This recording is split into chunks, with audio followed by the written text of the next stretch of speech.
working in the U.S. Senate where you're having to look at issues all over the country. Just like you look at issues all over Ohio and all over the country, we're stronger together. When we work together, we can solve any problem we have. When we divide up against one another, the easy things don't get done, right? The easy things don't get done. There are 3 pillars of our campaign. We're going to be stronger together and build an economy that works for everybody and not just a few. Everybody has to see that there is a ladder that they can climb to have the life success that they want. And Hillary and I believe that we're stronger together in building that economy. And the economy shouldn't be like a winner-take-all, top dog gets it, and everybody else gets pushed to the side. And there's a sharp contrast there. We think we're stronger together and safer together if we not only have a strong military. You guys are a strong military community because of the base. Very, very important. Today, very, very important to Ohio, very important for our country. We have the same thing in Virginia. We have a lot of military installations. I'm one of 2 U.S. senators with a child in the military. As I mentioned earlier, we're going to be stronger together, and our military will be better if we make the investments in them and respect them. But also, we have to have strong alliances. Hillary understands that. She's been an armed services member. She's been a Secretary of State. Strong military, strong alliances. That makes you stronger. You don't become stronger by dissing the military, by calling the military a disaster, by saying the general's a disaster, by trashing Kaine because he was a clear weapon. You don't become stronger by attacking the general and the contractor who works for everyone wants to check the military. And you don't become stronger by dissing our allies and proposing to tear up the very alliances that we should be strengthening if we want to be strong. So again, stronger together, we are stronger as a nation together. Building walls and tearing up alliances is no way to make us stronger, it's a way to make us weak. And then finally, we're stronger together if we just have respect for each other. I mean, look at who we are, right? It's a very beautiful and diverse crowd, and that is the beauty of our country. And so many other countries wish they could be more like this. Not that we're perfect, not that we don't have more to do, but they wish that we would be more like this. I think that sets out the contrast pretty well with Donald Trump. Again, on the economy, we want it to work for everybody. He is more interested when he was doing business. He was willing to step all over people. And when he's promoting an economy, it's kind of a winner-take-all, and everybody else gets pushed aside. There's a sharp contrast there on our national security. Strong contrast between the experienced and sound judgment of Hillary Clinton and the kind of emotionally volatile and self-absorbed and inexperienced and unprepared Donald Trump. And then on this respect issue, I mean, you know this has probably been the thing in the campaign that's been the sharpest. You cannot, I don't think, you should not be President of the United States if you go after people because they have a Mexican-American heritage, or go after people because they're Muslims, or suggest, say offensive things about women. You know, this is just not, we're living in 2016, not 1816, right? We ought to be promoting and coming together and working together.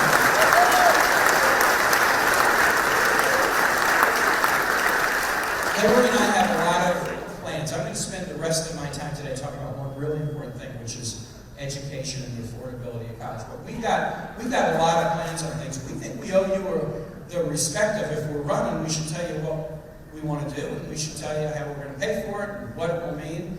And so we put out, just within the last week, Stronger Together, no surprise with the title, right? And you can get this, you can get it online, you can order it on Amazon, and we'll tell you everything we want to do. Now, Donald Trump put out a book too, and I just want to show it to you because I think it demonstrates something that's very different about the 2 campaigns. Okay, so this is us, Stronger Together. This is Donald Trump, Crippled America. I mean, this is the book that Donald Trump wrote when he decided, I want to run for president. I want to tell you what I see. Hillary and I see Stronger Together, right? Stronger Together.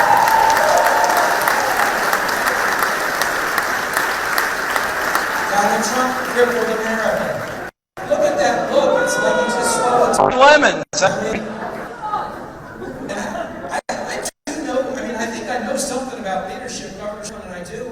You can't sugarcoat problems. You got to acknowledge them. But I think Americans are upbeat, patriotic, can-do, optimistic people. I don't know any leader that says cripple America is the mission. We are upbeat, positive, and optimistic people, and that's a real difference between Hillary Clinton and me. But there is an issue that I do really want to talk about today, and this is why we've come to Stivers, because students here and their parents and school officials, I think, and the broader community, I think we understand that one of the keys to having that strong economy is having an education system that really works well. And it's got to work from pre-K education, early childhood education, through celebrating great teachers in K-12, through college, through career and technical. In fact, raise your hand if you're an educator in this room. Raise your hand. Give every educator a round of applause. Yep. Thank you, guys. This is very important personally to Hillary and me. When Hillary graduated from Yale Law School, she could have gone to Wall Street. Instead, she went to work with the Children's Defense Fund to focus on education inequities.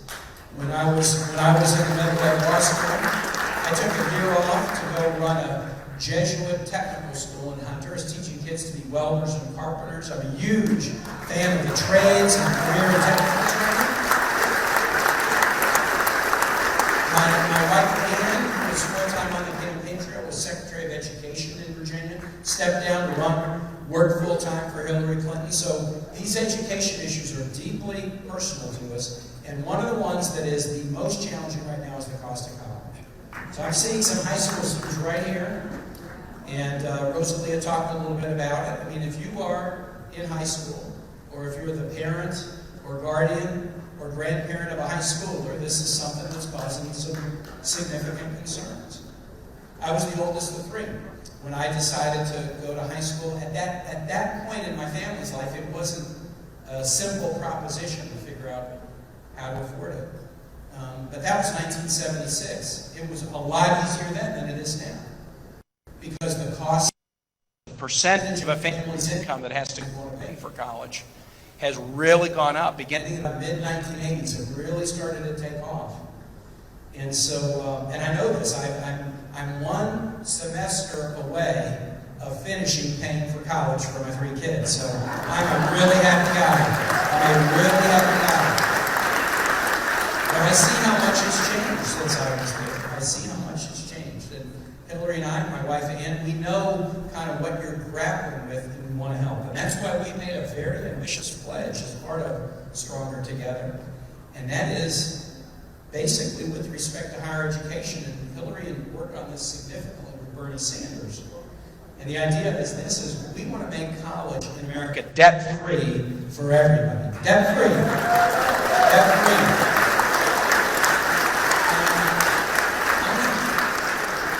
That is a bold goal, but to put it into context, a lot of countries do this. Countries that are not as wealthy as us, with a GDP that's less than ours, and family median income that's less than ours. And they do it because they understand that if the young generation and older folks too can get new skills and training, then it's not only going to be good for individuals, it's also going to be good for the entire economy and the entire society. And so we want to start the college debt-free, and then we also, for families with incomes, family incomes of under $125,000, we want to make college and public colleges tuition-free. So tuition-free for families under $125,000 and debt-free for everyone. If we say it's a priority, then we ought to be able to do it as other nations do it too.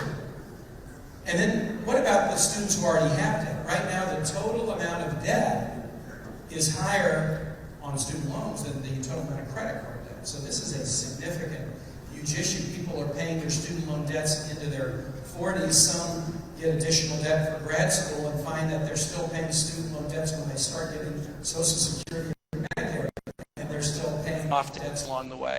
Or they're paying off debts for their kids and their grandkids. And so what we want to do on student loan debt, and those who have it, is make it easier to refinance debt. You can refinance a debt easier on a yacht than you can on a student loan. And there's something wrong with that. And so we have to provide broader tools to enable people to be able to have all the tools necessary to refinance We also have to make sure we define education the right way. So the right thing for everybody isn't community college and college. The right thing for many people is union apprenticeship programs and career and technical programs. I mean, some of the best programs in the country are career and technical. And I gave a graduation speech recently. It was an interesting one. It was at a school called the Newport News Apprenticeship Program. It's the shipyard in Newport News, Virginia, where thousands of union shipbuilders build nuclear aircraft carriers and subs. They go through a 3-year apprenticeship program. The apprenticeship program started in 1919. It's going to celebrate its 100th anniversary here in a couple of years. Very, very good program. And I told the graduates 2 things. I said, let me tell you 2 things about yourself. First, the admissions rate into this program for people who apply, it's harder to get into here than it is to get into Harvard. When we did the study, it was about, I think Harvard had about a 5.9% acceptance rate, and the shipbuilding apprenticeship program at Newport News had like a 5.2% acceptance rate, and of the people accepted, 60% of them had already had at least some college. Very, very tough program to get into, career technical. But here was the second fact. If you graduate from that program after 3 years, and you graduate pretty much debt-free because you're getting paid to work half-time while you're in the class half-time, and you have a great job with a good salary when you graduate, and you're doing something patriotic, manufacturing the largest items on the planet Earth, nuclear aircraft carriers and subs, for our military. When you graduate from that program after 3 years, we do not count you as having a higher education degree. Isn't that something weird about that? That, I mean, you are learning these sophisticated skills. We don't count you as having a higher ed degree. So we have to shine a spotlight on and celebrate trades and career and technical training and make sure that our children have exposure to all these great jobs that are out there. We do a disservice to our kids if we just say, well, there's one path to success, and we don't tell them about all these different paths to success. So this is what Hillary and I want to do, and if you read Stronger Together, you'll hear us talk about it. But we have done one new thing today that I think is kind of cool. We have put out on our website something called the College Calculator. And it's just gone up on the website, and it basically points out how you and your family, whether you're a student or parent, can benefit by the Kaine education plan, by the debt-free college and free tuition at in-state schools for those making $125,000. What would be the difference to you in your life, in your community, right here in Dayton, right here in Ohio, if we can get this passed? You know, in Ohio, 2 out of every 3 4-year college graduates here in the state end up in debt, and the average amount of debt is about $30,000. And costs keep going up, but the state commitment doesn't match it, so that puts more and more of a burden on family shoulders. So I would encourage you, go on the HillaryClinton.com website, pull up College Calculator, and you'll have a chance to see how this could affect you. Now look, I was a co-sponsor of a similar bill in the Senate that we're pushing, but before it's even gotten through in the Senate, we're giving that tool and making that tool available to all of you. Now, on higher ed, Donald Trump has a little bit of a different idea, and I want to just talk a little bit about that, and then I'm going to get to my close, which is how to participate, how's the race looking, let's make sure we do what we do to win. Donald Trump's view on, he hadn't put out a plan on higher education, hasn't put out a plan. But we know something about Donald Trump and higher education because of my university. So that's what we know. That's what we know about Donald Trump and education. He viewed education as, hey, I think I can get an awful lot of people to give me an awful lot of money by selling Trump U. And in the lawsuit that's being filed right now, a lot of documents are coming out about the way they encourage the marketers to get as much money from students as they could. If students had questions like, I'm not sure I can afford it, don't just max out your credit card. You just put it on your credit card, you can pay for it later. But the lawsuits now that are being filed against Trump University have just some heartbreaking stories. Stories of veterans who got veterans benefits, and then in a tough economy were trying to find a path forward and pay a lot of money to Trump and didn't get anything. Essentially wasn't worth the paper was written on. Widows who got veterans benefit, people whose husbands had been killed in action were able to use the GI Bill to go to school themselves, but did it in a way and then found out it was a ripoff. When Donald Trump is now in court over this, and there is a judge presiding over the case, an Indiana-born judge, because he's Mexican-American, Donald Trump is going around saying that there's an inherent conflict of interest and you can't trust a federal judge to fairly resolve this case against him. And while the university is kind of in a really weird position now because of the lawsuit, Trump has said, well, I can't wait till the lawsuit's over, so I got to open it up again. There's a pattern here, and the pattern is people who needed something trusted Donald Trump, and their money got taken, and they realized that they shouldn't trust him. Contractors who worked with Donald Trump on his casinos and golf courses, they did the work, they paid their workers, they paid the material costs, and when it came time to get paid, Trump said, look, I'm not paying you, sue me if you want. He knew that the small businesses, like the ones my dad ran, the one Hillary's dad ran, they wouldn't be able to bring a lawsuit against Donald Trump, so they accepted 10 or 20 cents on the dollar. There is a pattern. But the last thing we should do with education, which is the path to success across this country when we do it right, the last thing we should do with education is let America's chief education officer be a guy who has seen education as a way he can make some money and rip some people off and even defraud them. And now we're finding out that the Trump Foundation, his charitable foundation, has been using charitable foundation monies to give campaign contributions to attorney generals who won't sue Trump University, and to fund lawsuits against attorney generals like the New York Attorney General who are going after Trump University. This guy's got a very different view of education than most people I know, certainly Hillary, me, and my wife, but I think it's a very different view than you have here in Ohio, that you have here at Stivers, and that's what's at stake. But we got to win. We have to win. Let me just give you a status report and then tell you how you can help. Status report is this. I feel good about where we are, but I take nothing for granted. When we went into the first convention, the Cleveland Convention, the race was basically tied. When we came out of the Philadelphia Convention, our ticket had a good lead. It had a good lead. That always happens. You get the bump out of the convention. Always happens. It usually settles back a bit. And over the last few weeks, it has settled back a bit. We still like where we are. There are some states that were supposed to be razor thin where we've opened up a nice league. But there's a lot of states, and Ohio is one of them. And Ohio and Florida are the two, like, with the biggest electoral votes, where it's still very, very close. And so the reason I'm here today is I wanted to talk about the education differences between Hillary and Donald, but I really wanted to say, hey guys, the future of this country is in your hands. Not to put any pressure on you. Not to put any pressure on you. The future of the country is right in your hands. Isn't that a good thing? Isn't that a good thing?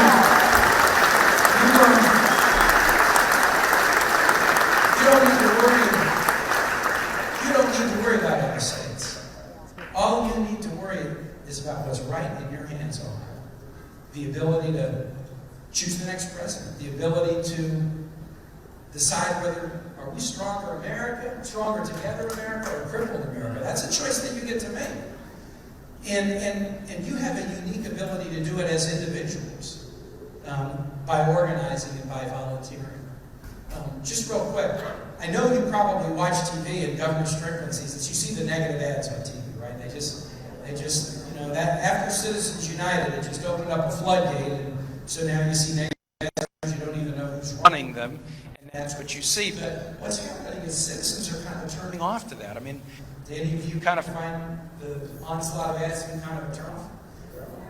And yet, while you get turned off to the ads, people are still interested. People still care. They just don't think the ads are giving them what they need. And so what they are willing to trust is a word of a friend. So somebody in class with them, a coworker, a parishioner, a neighbor, somebody you talk to at the grocery store when you're there. The word of a friend still really matters to people. In a nation of 330 million people, folks are still looking for information. And a word of a friend about the campaign, about Hillary Clinton and Tim Kaine, and why our policies are the right ones, and Donald Trump and Mike Pence, and why they're the wrong ones. People still take that very important. In fact, in a state where it's close, that's even more important. You're more likely to convince somebody in a state that's close, you're more likely to affect the outcome. And I'll tell you something else. Even if you're not a friend, if you call and say, I'm a volunteer for the Hillary Clinton campaign, they know nothing about you, but they do know this. If you took the time to volunteer when you didn't have to do it, it means that you think it's important. And for most people, that will open the door up to have a conversation and to talk about the race and issues that somebody cares about. And they may ask you a question. You can answer it. Or you have to go get an answer and give it back to them. But I guess I'm just here to tell you, some people think our nation is so big that the grassroots stuff doesn't matter anymore. I'm here to tell you, it matters. And maybe because of people tuning out the ads, it might matter more today with 330 million people than it mattered, hundreds of years ago when it was New England town meetings. The person-to-person stuff matters. And that's what you can do. In fact, we've watched you do it. Virginia is a state that wasn't very competitive for a very long time. Now we are. Big battleground state. We love that we fought our way onto the stage where we're relevant again. But for a long time we weren't. And we would watch you guys. We would watch y'all to see, can you use that here? Is that okay? Okay. We'd watch y'all to see, how you were doing it in Ohio. Person-to-person politics. Labor deeply engaged. Others deeply engaged. Activists deeply engaged. And that's what it's going to take to win the election. I asked earlier to raise your hand if you're part of the campaign. If you want to volunteer to make phone calls and talk to folks in the last few weeks, easy to do. All you have to do is take out your phone and text together. Just text that to 47246. And if you do that, you will get a reach out almost immediately, and they'll ask you to come help out, calling people, talking to people, trying to persuade them. Every state has different rules. I think you know the rules here in Ohio, the rules about registration. You can register to vote all the way up to October 11th. So a month from yesterday, last day to register. That's really important to get people registered. And early in-person voting in Ohio starts on the 12th, and it runs all the way through Monday, November 7th. And that's really important too. So remember those dates: registration up to October 11th, early vote from October 12th to November 7th. Here's the last thing I'm going to say. I'll tell you a little bit about me. I was a civil rights lawyer and a missionary, and I've been in elected office for 22 years. And in campaigns, I have run 8 races, and I have won 8 races. I'm undefeated. And I just tell you, I'm not going to lose this one. I am not going to lose this one. Literally not, we are not going to lose this one. Now I got to really be candid with you, though. I've won all my races, but I barely win my races. I mean, if I were to leave you with the impression that I'm a big landslide guy, I would have left you with the wrong impression. I barely win my races. And I'll tell you, students, if you're thinking about careers, and if you find that you're barely likable enough, think about politics. All you got to do is 51%. I mean, it's a good profession if you're barely likable enough. You just got to get 51%. I barely win my races often because Virginia's tough. Virginia was super red when I started running. It's better now, but I tend to win really close races because it's tough. But we don't mind tough, do we? We don't mind tough. What I do to win races when they are tough is I put in my head, every race I run, same thing. I'm the underdog until they call me the winner. I am the underdog until they call me the winner. Now, I like that because, hey, I like underdogs.